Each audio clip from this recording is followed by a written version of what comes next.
Hello. Good morning. Today is Friday, it's Big Friday. That means that weekend is around the corner. So, you know what it means. Looking forward towards the weekend.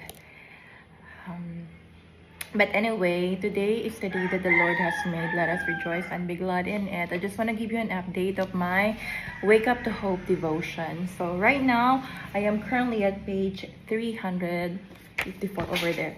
So I'm currently here at page 354 to 355. And the title is The Good Land. I only have a few more pages left. So the title is The Good Land.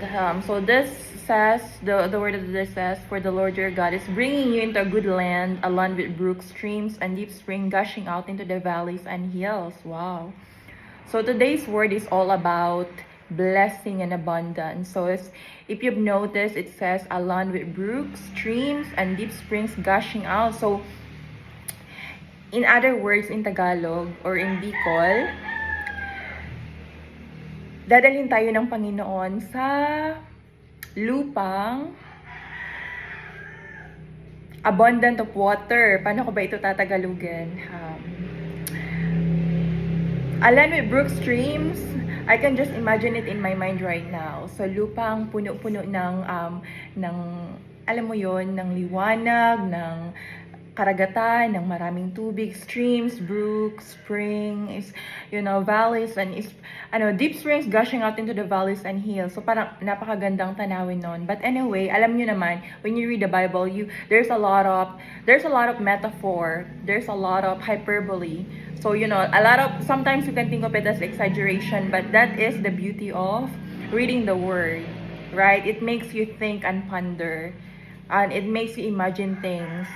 You can imagine a lot of things. I highly suggest reading Psalms, especially the Book of Solomon. If you are in the season of waiting and you're into getting married, read the Book of Solomon. Napakaganda. But anyway, so this one is Deuteronomy chapter 8 verse 7. So this one, for the Lord your God is bringing into a good land along your brooks, streams and deep springs and gushing out into the valleys and hills. Ang hirap ipaliwanag. But anyway, susubukan ko.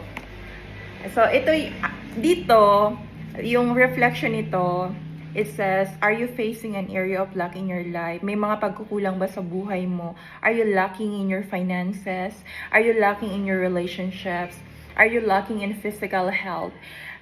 May mga karamdaman ka bang nararamdaman sa iyong katawan? Do you have any health issue that you're going through right now?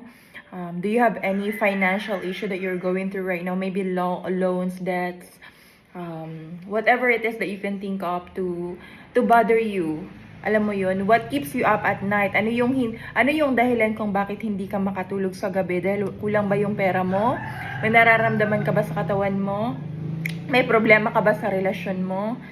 So, those are the questions. But the good news is, according to this word, that is not your place. Hindi yan ang permanent place mo. Temporary lang yan. That is a temporary place for testing. Kung sa pakiramdam mo, nandun ka pa rin sa season na yan, then you are still being tested. You're being tested, your faith is being tested, your integrity is being tested until you get to your promised land. Land flowing with milk and honey. The promised land of abundance, the promised land of blessing, right? So He wants to bring you out of that lack. He will bring you out of that mediocrity. So you are not just in mediocrity. Hindi ka lang palaging nandyan, but rather you are gonna get through it. You're gonna get through your promised land, a land flowing with milk and honey. You're going to get all the blessings that you deserve.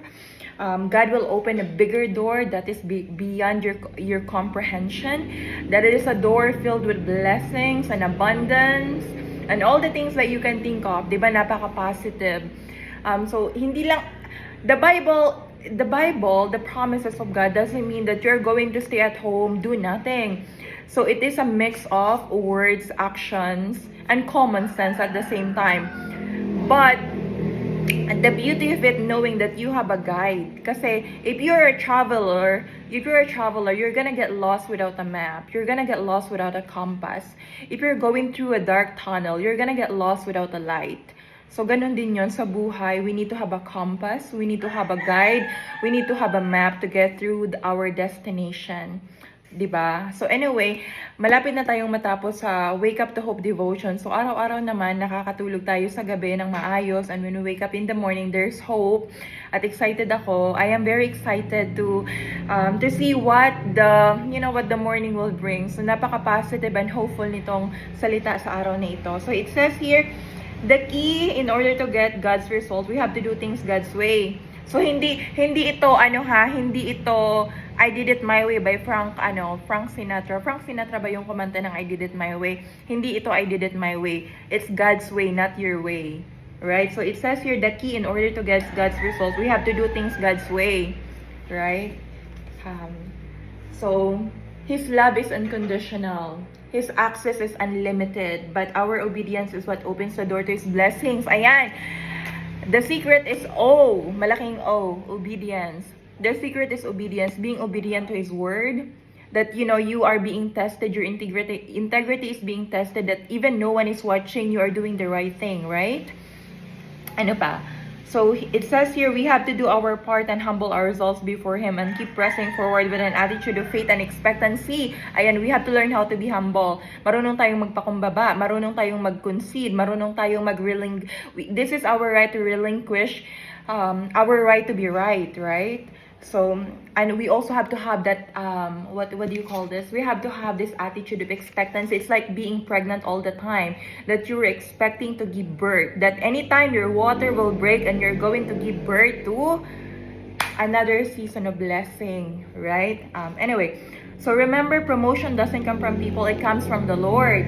Ayan, so, nakalimutan ko kung anong book ito, but anyway, kung anong chapter, whatever, but I've read before that people are chasing a lot of different things, ending up with winds, hangin, 'di ba? Kaka-chase mo lang ito, I'm chasing this fame, I'm chasing this fortune, at the end of the day, anong na-chase mo? Hangin, wala, right? So it's like the vapor in the wind. So the secret is to seek God first. The moment that you wake up, acknowledge that you are breathing because of Him. Think your day as if it is your last. Paano kung ngayong araw you are going to die? Do you think it's going to be something worth remembering by other people, or people will say, buti na lang namatay siya kasi salot siya? Do you want to be that person, or you'd rather be that, okay, his death is worth remembering, just like how Jesus died on the cross? He sacrificed His life to redeem all of us. Right? Anyway, so let's go ahead and move forward to our word of the day. Kasi excited na ako, malapit na itong matapos. I'm very excited kung ano na naman, because I don't have any more Joel Austin books. And I haven't really been listening to his podcast consistently because I'm having some internet issue lately. So I am focusing and meditating on this book. My goodness. O, diba? Sinimulan ko to. Tagal ko na itong sinimulan, hindi ko pa rin matapos-tapos. But I know before Christmas, this book is going to be finished. Ang dami na nating pinagdaanan, yung purpose-driven life. Ano pa ba? Purpose-driven life. Ito, yung Wake Up to Hope, yung medyo natagalan tayo. So, anyway. Where are we at? Where are we at here? Prayer for today. This is Prayer for Today by Joel Austin. Father, I praise you for your goodness and faithfulness in my life. Thank you for the good land that you have prepared for me. I humble myself before you and desire to be obedient in every area of my life. I want to follow you as you lead me into the land of more than enough. Today, I recommit my life afresh and anew. Help me follow your commands and leading in every area of my life. In Jesus' name, amen.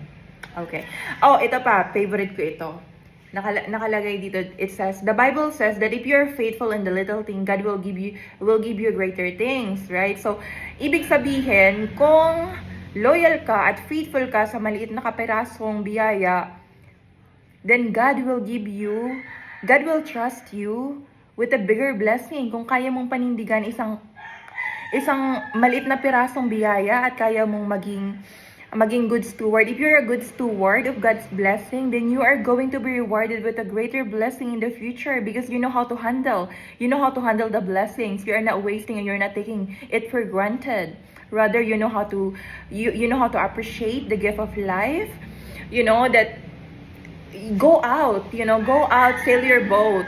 Watch the sky, look at the sunrise, look at the sunset, look at the trees. That is God's blessing that you are taking for granted. Tumingin ka sa salamin, look at yourself. Oh my God, I am God's creation. I am not taking it for granted. I am beautiful because God told me so, right? So anyway, yun nga. So if you're faithful with little things, then God will reward you with greater things. So integrity test ang tawag dyan. So kung binayaan ka ng isang maliit na pirasong lupa, pagyamanin mo at pasalamatan mo. Have a grateful heart because a grateful heart is a magnet of all the blessings. So it will magnet, mas marami ka pang makukuha mga biyaya. And I believe it from the bottom of my heart. Naniniwala ako dyan that positivity attracts positivity. It repels the negativity. The power of a positive mindset is greater than negativity. It will repulse, it will repel the negative thoughts and negative energy. So anyway, let's do it. And then, ano pa dito? God rewards those who seek after Him. If you have been faithful in obscurity, faithful through the tough times, if you have given and served when no one was watching or caring, your payday is coming. Ayan, malapit na ang sahuran because you have served, you have been faithful, you have given and you have served, then payday is coming. God is about to release an abundance of favor that He already has in your future. When you remain faithful, God will promote you. O, diba? Okay, very positive, very uplifting. So, again, what is the secret to a fruitful and abundant life? It's obedience. Obedience, be obedient. But, of course, do not tolerate evil thoughts and evil works. You have the power. You have been given that power to cast demons. So, use that power. Right? Anyway, so yun na nga. This is the word of the day. I haven't really been productive. Early in the morning, I took my time this morning to listen to music, and I did my little yoga and everything. I feel like I want to go out today to do some stuff in our town, but I'm still debating whether I'm going or not because the weather is a little bit, it's gloomy, it's overcast, but I have to. So anyway, I am praying and I am hoping that that every place that I'm going to today is going to be blessed, that today we're going to have a productive and a joyful day, right? Na pataasin natin ang ating tolerance and patience, because patience is a virtue, because that is the area I admit, and I'm taking responsibility of this, that there are times that I fall short. Diba? I fall short. My temper is something that I have to work on. My temper, my patience, and it's work under progress. Diba? Because walang perfecto dito. We are work in progress. We're growing. We are being molded. We're like a clay that we're being molded to be a good steward and a good citizen of heaven. Diba? I'm a good citizen of heaven. Alright, so anyway, have a beautiful day. Happy Friday. It's a big Friday today, so you are big time. If you have God in your life, you are big time. So have a beautiful day and chill. Keep shining for Jesus. Have a beautiful day. Bye.